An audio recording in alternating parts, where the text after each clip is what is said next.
wafduus hogaamiye u taliyaha ciidanka dhulka xoogga dalka Soomaaliya General Abbas Amin Ali iyo geek hadeeri magaalada Baydhabo xarunta gobolka Bay walibana garoonka diyaaradaha Baydhabo ka dhawaayay wasiir ku-xigeenka wasaaradda amniga koonfur galbeed taliyaha qaybta 6aad ee ciidanka xoogga dalka Soomaaliya General Maxamed Sheekh Cabdullaahi Ciirow taliyaha qaybta booliska gobolka Bay saraakiil qaybta 6aad ee ciidanka xoogga dalka مسؤولين كلا كترسن دولة جوات كونفور قلبت سوماليا تاليها هي وليبا هدواء كلن قلبي قيبتنا سنيدة جرانكا وليبا نكورنتي ميلو ورباهين تكلا هذلي تاليها قيبت اللي حذنا ده إذن حق درك الصوماليا جنان محمد شيخ عبد الله عيرو سونا وفدق تاليها وسهق جاميوها كدواء مجرد بيدا بحرون تقبل كبايا هي بسم الله الرحمن الرحيم جيكو أتبل sagaalkii bilii sideed 2020 may garoonka caalamiga ah ee shaati guud Baydhabo ka dhawaayayna taliyaha ciidanka dhulka iyo wafdu is hogaamiyo oo ankooy kormeer shaqo hawlad qaybta 6aad iyo guud ahaanba shacabka dhaqan gobolka Bay taasoo isku kuur galaw xaaladaha nololeed iyo xaaladaha gaarka ah ciidanka xoog dalka Soomaaliyeed qaybta 6aad taliye may diyaar anta keenka ah ani ka dhawaayaan adiga wafdigaaba taliyihii qaybta 6aad iyo saraakiishiisa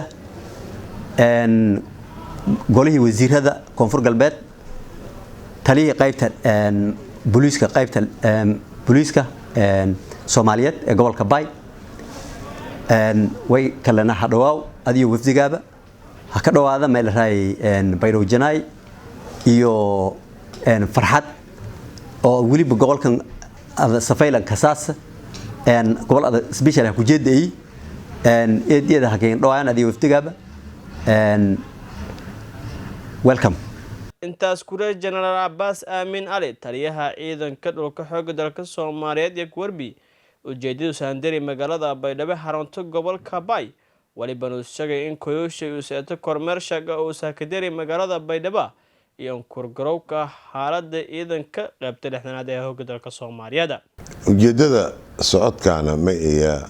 aniyo intii la socotaba kormeer caadi iyo booqasho caadi ah iyo socno iyo lin kuur galaw xaaladda ciidan siiye isla markaasna fadaan ku faa'iideysano arimaha bulshada iyo maamulka intii una xiriir weel la kulugna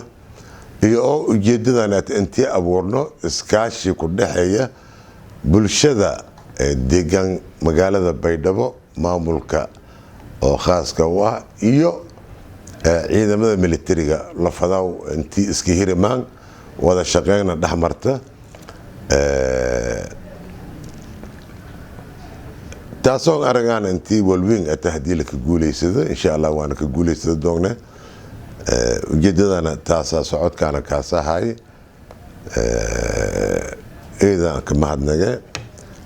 taliyaha qaybta wasiirka taliyaha ciidanka booliska mudanayaasha kale maamulka ka socda ayagana eedan ka mahadnaga insha Allah wali war'ana reeda ku hadal doono waana maasantii Faisal Dhaay Hussein warbaahinta koonfur galbeed magaalada Baydhabo